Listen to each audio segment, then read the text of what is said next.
Hello, everybody, and thank you for tuning in to the Liberty Report. With me today is Daniel McAdams. Daniel, good to see you today. Good to see you, Dr. Paul. You know, there's a bit of an argument going on in the public about the Iran deal, obviously. You know, what will Congress do? Are they going to vote it up or down? Will the president win this political thing, or will the neocons win and get it stopped? But there are two groups that have come out in favor of it, and they're interesting because I think they should have a significance, but you're probably not going to hear about it on the television because it supports our position in many ways that we should, look at this cautiously, but lean toward trying to talk with the Iranians rather than only threatening them with more militarism. But the first group are the former Iranian political prisoners under the Ayatollah. And there's a large group of them, and they're now in the United States. So they probably had to escape with their lives. But surprisingly, this group, they're anti-Ayatollah, but they're pro-Iran.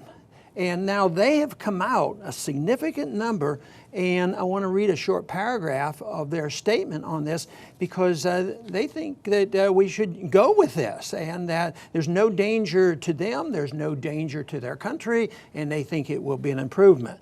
This is what their statement was. We believe this agreement would reinforce peace and stability in the Middle East and the world.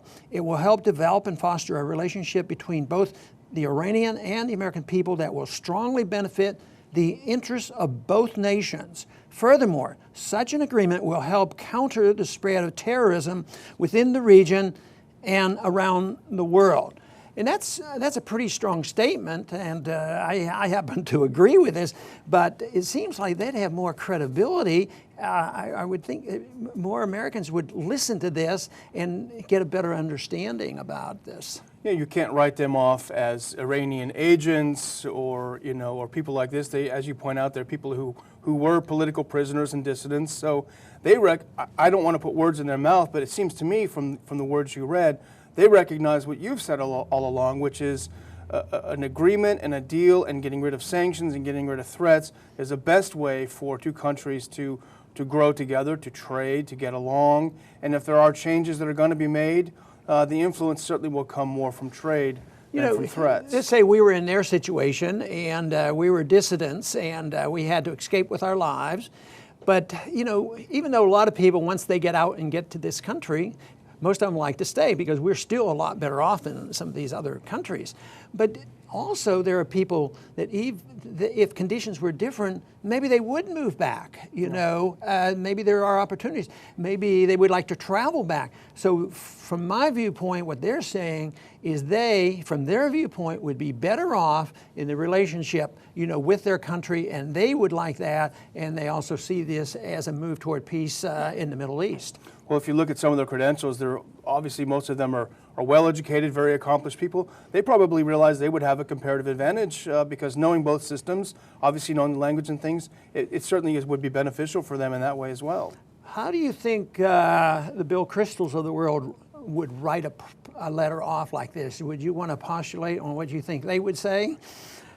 I think because of the way you framed it and because we recognize these are not people who support the regime in Iran, I think he would do his darndest to ignore it, pretend it doesn't exist, and not write about it at all. Because they don't want to call attention to it. Well, yeah, I think it's a powerful statement. But there's another group that's very interesting that we in the past have called on when we want support for a non-interventionist position. And it reminds me of what happened in the presidential campaign when they said that my position was terrible in the military. I don't support the military. And of course, I got more support from the military than anybody else. The military aren't automatically for war. Yeah. They're for peace. That they don't want to deliberately cause a war so they get in and have to do a lot of fighting and killing.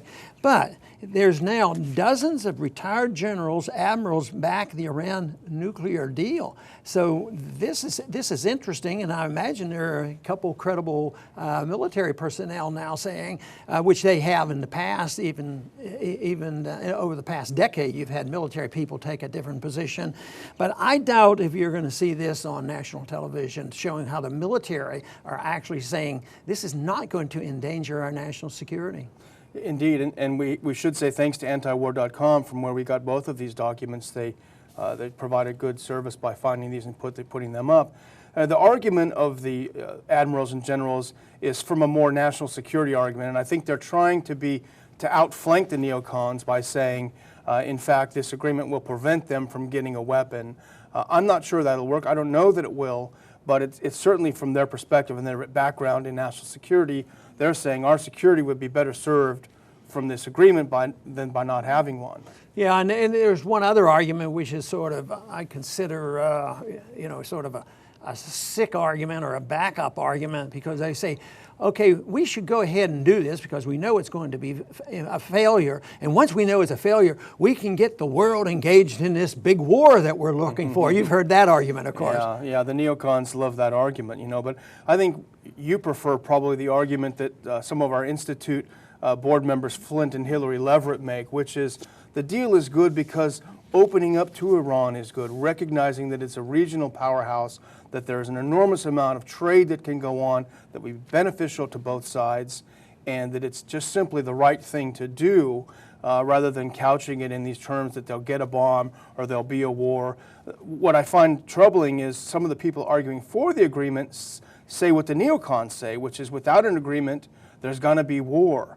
But I honestly think that without an agreement, meaning if the U.S. backs out, if Obama doesn't get the votes and the U.S. backs out, do you really think the rest of the world is going to put sanctions back on again and go back down that road? This to me is a good thing in that way, and it's not a disaster if we back out afterwards, because I would think it would wake up more people, because right now we're in the midst of a financial crisis internationally, with the devaluation of the yuan, and that's sort of getting out of control. It's being devalued more than expected. It's playing havoc with the stock markets and all. And this is just going to drive them further to the east. So if we drop out and 4 other countries say, hey, I'm going east, I'm going to deal with the Iranians, and Europeans, money talks. Some of the business people say, hey, maybe there is oil there, there's drilling to be done, and who knows, maybe the financial interest, if the Iranians are smart enough, they'd open it up to development by the West and Russia. And this, of course, would push away from the dollar and enhance the power of China and Russia. So here, we're always arguing that we have to punish. The Chinese are fixing their currencies and all this stuff. So, but I think if we back out of this and the Congress votes this down, I would predict that the other countries, the 5 countries, would probably stick with it and go for it. And maybe by that time, the American people will wake up and change their tune on this. It's funny. Everyone loved calling you an isolationist. You're an isolationist. But the people who are fighting this deal are the real isolationists, don't you think? Yeah, they are. They're the ones who do it. And the sanctions and the whole thing are. But anyway, these are 2 interesting groups that are now supporting this position that we've been pushing for various reasons. And the one group of dissidents that support this position, I think those individuals are just pro-Iranian, and that is the reason. But what about the people who object to this, who are yelling and screaming that there's going to be war and we have to stop them and no options are off the table? I think they're pro-empire. So you have one group that looks for pro-Iranian relationships with the world, and there's an argument both by dissidents and the military that is the road to achieve that policy. At the same time, those who object, I think really it's not subconscious. I think they believe in the empire status. I believe they want to control natural resources, and it's a power struggle which has gone on for literally the time of all history. But there's no reason in the world why we can't stop and think about true diplomacy. And I say this is a small step, but the best step. Otherwise, you take a huge step toward more militarism, and that we don't need. I want to thank everybody for tuning in today to the Liberty Report, and please come back soon.